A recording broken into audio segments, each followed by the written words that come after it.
Le nom de cet homme est Brad, le propriétaire d'une organisation à but non lucratif qui se concentre sur la collecte de fonds pour des œuvres caritatives. Ce matin-là, alors qu'il mangeait dans un restaurant avec un de ses employés, à l'improviste, son employé a dit qu'il voulait démissionner. Il a expliqué qu'à son âge maintenant, il peut gagner beaucoup plus d'argent que de travailler dans l'entreprise de Brad. Ou peut-être qu'il peut également créer une société de collecte de fonds comme Brad, mais avec beaucoup plus de succès car il était encore jeune.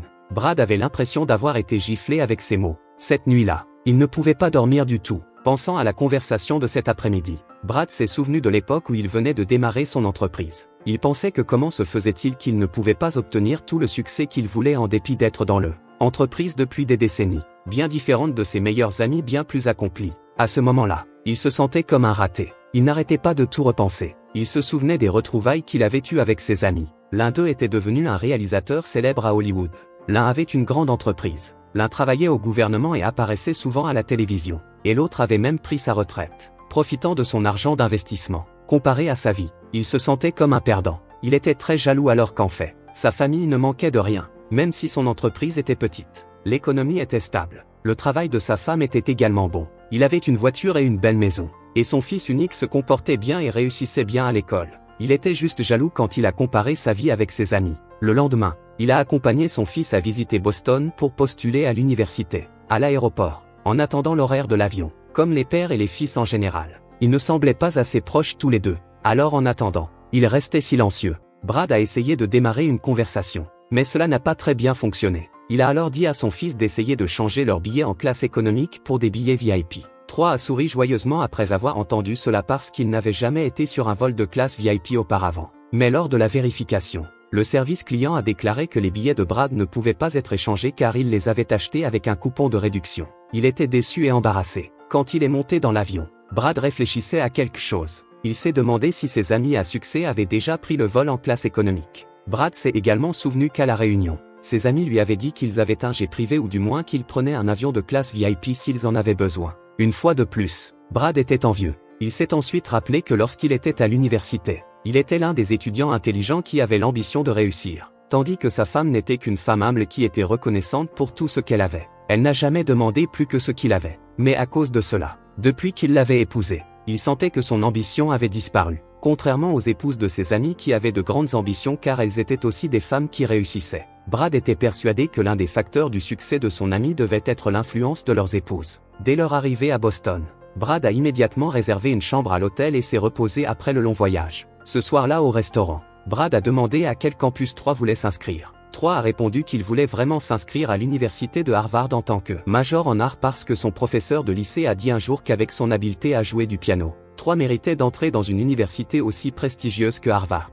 Surtout parce qu'il y a aussi son idole, qui est maintenant chargé de cours. Brad a souri fièrement en écoutant l'histoire. Il vient de découvrir que pendant tout ce temps, son fils jouait bien du piano. À l'hôtel, Brad n'arrêtait pas de regarder son fils. Il ne s'attendait pas à ce que l'enfant qu'il a élevé ait un bel avenir devant lui. Il a commencé à penser que cela pourrait être sa façon de rattraper son ambition perdue. Il sera très fier lorsque son fils sera diplômé d'un campus aussi prestigieux que Harvard et deviendra un musicien célèbre. Brad était très sûr que même si ses amis étaient riches, leurs enfants n'étaient pas nécessairement aussi bons que 3. À ce moment précis, tout ce qu'il enviait dans son cœur s'évanouit soudain. Le lendemain, Brad a emmené 3 assister à l'admission à Harvard. Il avait hâte d'entendre le résultat du test. Peu de temps après, 3 a annoncé de mauvaises nouvelles. Apparemment, il avait le mauvais horaire. L'horaire de son entretien était hier et maintenant l'inscription était fermée. En entendant cela, Brad a été très déçu. Dehors, Brad n'arrêtait pas de réfléchir à la façon de donner à son fils une autre chance de s'inscrire. Il a ensuite appelé sa femme, Mélanie, et lui a demandé si elle connaissait un conférencier, des anciens élèves ou peut-être un initié qui pourrait aider à amener 3 à Harvard. Mélanie a alors suggéré qu'il demandait de l'aide à l'un de ses amis d'université nommé Craig, parce que Craig travaillait au gouvernement et pourrait avoir de bonnes relations avec quelqu'un là-bas. Brad était réticent à le faire. À l'époque, alors que Brad venait de démarrer son entreprise, il est allé voir Craig et lui a demandé d'être son investisseur. Mais Craig lui semblait humiliant. De plus, lorsque Brad a envoyé un email pour demander comment il allait, il n'a jamais répondu, comme s'il était devenu arrogant et l'avait oublié. Après des années passées loin de lui, Brad hésitait à demander à nouveau l'aide de Craig. Mais même si son cœur refusait, pour que son fils puisse entrer à Harvard, Brad s'est forcé à garder son ego éloigné. Il a ensuite appelé un de ses amis pour lui demander le numéro de Craig. Quand il parlait de petites choses, l'ami de Brad montrait sa vie réussie. qu'il vivait maintenant dans un manoir à Hawaï avec ses 2 belles petites amies. Les envies dans son cœur revinrent. Mais il savait que ce n'était pas le moment d'être jaloux. Après avoir obtenu le numéro de Craig, il l'a immédiatement appelé. Mais malheureusement, le numéro n'était pas actif. Alors il a laissé un message vocal et a demandé à Craig de le rappeler s'il avait le temps. Le lendemain, alors qu'il prenait son petit déjeuner au restaurant, Craig l'appela. À ce moment, Brad lui a parlé du problème qu'il a eu à Harvard hier. Il a ensuite demandé à Craig d'aider son fils afin qu'il puisse toujours être autorisé à s'inscrire même si l'inscription était fermée. En tant que vieil ami, Craig s'en fichait. Il se trouve qu'après-demain, Craig avait également une entreprise à Boston. Il pourrait donc l'aider. Il a ensuite invité Brad à se rencontrer et à dîner dans un restaurant. Apprenant que Craig voulait aider, il était très heureux. Il était sûr que son fils entrerait définitivement à l'université de Harvard. Brad a ensuite invité Troy à se rendre à la librairie. Là, Craig l'a rappelé et a dit qu'il avait réussi à persuader Harvard d'autoriser Troy à avoir une entrevue demain. Une fois l'appel terminé, Brad a immédiatement annoncé la bonne nouvelle à Troy. Il était heureux de voir le bonheur sur le visage de son fils. Il a commencé à imaginer qu'à l'avenir, Troy pourrait devenir un musicien célèbre et honorer son nom de famille. Malgré les bonnes choses dans son esprit, il a recommencé à trop réfléchir. Comme si à l'avenir Troy ne parvenait pas à devenir un musicien célèbre et devenait à la place un musicien ambulant. Il avait peur qu'en raison de l'échec de son fils, ses amis ne l'humilient encore plus. Il n'a cessé d'y penser toute la journée. Cette nuit-là, Troy a invité son père à rencontrer son aîné du lycée qui était également étudiant à Harvard, Ananya. Troy a dit qu'il avait l'habitude de se produire dans un orchestre lors d'un événement caritatif avec elle. Les 3 d'entre eux ont ensuite dîné ensemble dans un restaurant, tout en ayant une conversation profonde. Brad a été émerveillé par la beauté et l'aura lumineuse qui émanait d'Ananya. Au milieu de la conversation, l'ami d'Ananya nommé Maya est venu les rejoindre. En voyant les 2 femmes belles et passionnées devant lui, il était juste sans voix et fasciné. Il se souvient de la première fois qu'il a rencontré sa femme. Elle avait aussi une aura brillante comme eux, pleine de passion. Mais après des années de mariage, la passion s'était maintenant estompée. Brad s'est souvenu de l'ami qu'il avait appelé lorsqu'il avait demandé le numéro de Craig hier. Son ami a dit qu'il vivait dans un manoir luxueux à Hawaï avec ses 2 belles petites amies. Soudain, les pensées folles de Brad sont apparues. Il se demandait s'il réussissait et avait beaucoup d'argent. Il pourrait sûrement aussi avoir 2 belles petites amies comme son ami et il voudrait que ses 2 petites amies soient des femmes passionnées et belles comme Ananya et Maya, pas comme sa femme à la maison. Après le dîner, Ananya a invité Brad à continuer à discuter au bar de l'autre côté de la rue avec leurs amis. Brad a d'abord voulu se joindre, mais après que Troy a refusé parce qu'il n'était pas assez vieux pour y aller. Et de plus, il a également dû se rendre à un entretien. Brad a été contraint de refuser l'invitation.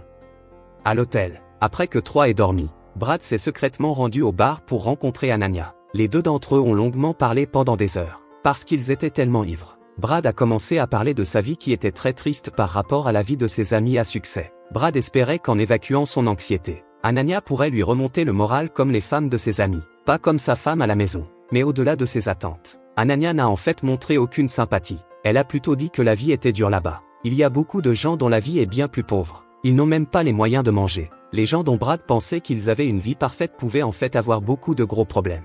Alors comparer sa vie n'était pas une chose sage à faire. La vie n'est pas un sport qu'il doit concourir pour gagner, car la vie n'est pas une compétition. En entendant ce que la jeune femme a dit, Brad n'a rien pu dire en retour. Avant de se séparer, Ananya a invité Brad à regarder son concert de musique orchestrale demain soir. Le lendemain matin, Brad a emmené Troy à Harvard pour assister à l'admission. En l'attendant, il n'oublia pas de parler à sa femme de l'état actuel de Troy. Peu de temps après, l'interview était terminée. Troy a déclaré que grâce à la personne contactée par son père, il avait été accueilli et était sûr qu'il serait accepté. Brad était très heureux que son fils puisse enfin étudier dans une université prestigieuse. Tous les 2 sont ensuite allés s'inscrire à l'université Tufts, au cas où l'inscription de Troy à Harvard n'aurait pas fonctionné. Il a dit à Troy que Tufts était l'université où il avait l'habitude d'étudier. Alors que Troy se promenait, Brad s'est arrêté dans une pièce pour saluer son superviseur. Mais on a dit à Brad que son superviseur était décédé. Brad a été choqué parce que personne ne l'a informé. Il pensait que ses amis faisaient cela parce qu'il n'était pas aussi accompli qu'eux.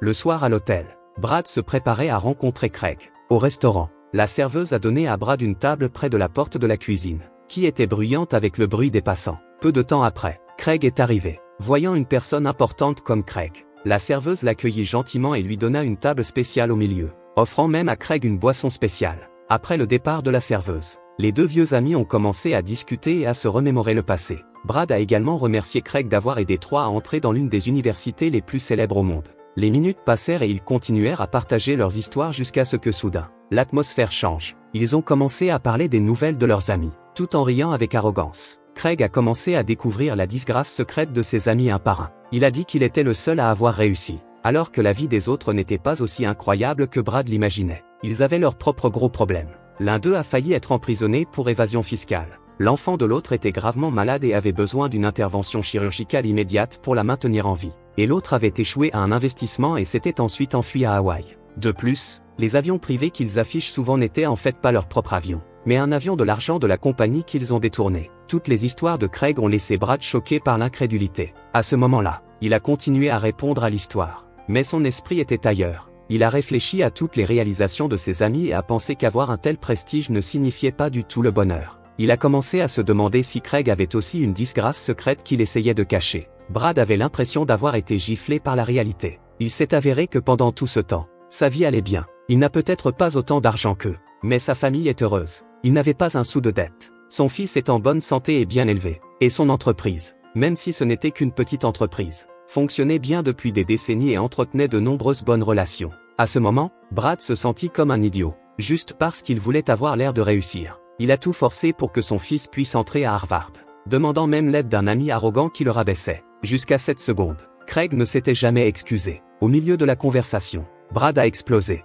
Lui, qui était respectueux envers Craig au début, a soudainement versé tout son chagrin d'amour avec colère. Brad a brusquement quitté le restaurant et a décidé de rejoindre Troy pour regarder les performances orchestrales d'Anania et Maya. Il a expliqué à Troy qu'il préférait être avec lui.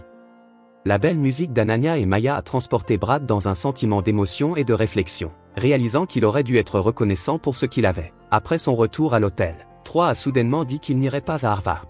Cet après-midi, alors qu'il visitait l'alma mater de son père, il a pensé qu'il valait mieux qu'il y étudie. L'endroit est agréable. Les professeurs sont gentils et les étudiants qui y ont étudié sont également sympathiques. Troy a alors demandé si son père faisait une dépression nerveuse. Voyant son fils inquiet pour lui, Brad a finalement raconté toutes ses pensées. Pendant tout ce temps, il avait peur de ce que les gens pensaient de lui. Il doutait que les gens puissent le qualifier d'échec. En entendant cela, Troy a répondu qu'il avait déjà pensé la même chose. Il pensait que les gens qui le voyaient se souviendraient de son erreur pour toujours et qu'il retiendrait constamment son embarras. Mais en réalité, cela ne s'est jamais produit. Même si son erreur était embarrassante, il s'est avéré que les gens ne s'en souciaient pas vraiment, parce que tout le monde était juste occupé à penser à eux-mêmes. Alors maintenant Troy n'avait plus si peur de ce que les autres pensaient de lui. Il espérait que son père pourrait faire de même. Au lieu de se soucier des opinions des autres, il valait mieux penser à ce que les gens qui se souciaient de nous pensaient de nous. Et la seule personne qui se souciait de Brad était sa famille. Brad a ensuite demandé ce que son fils pensait de lui. Troy répondit qu'il l'aimait. Entendre cela a mis un sourire sur le visage de Brad. Il fut touché et apaisé par ces mots. Pendant son sommeil, Brad a contemplé tout en regardant le visage de son fils. Le fils qu'il a réussi à élever en un homme bon avec sa femme bien-aimée. Pourquoi devait-il comparer sa vie avec d'autres personnes? Malgré une vie pleine de bonheur, Brad s'est rendu compte que la vie n'est pas une compétition. Tout ce qu'il avait à faire était de profiter et d'être reconnaissant pour chaque seconde de sa vie.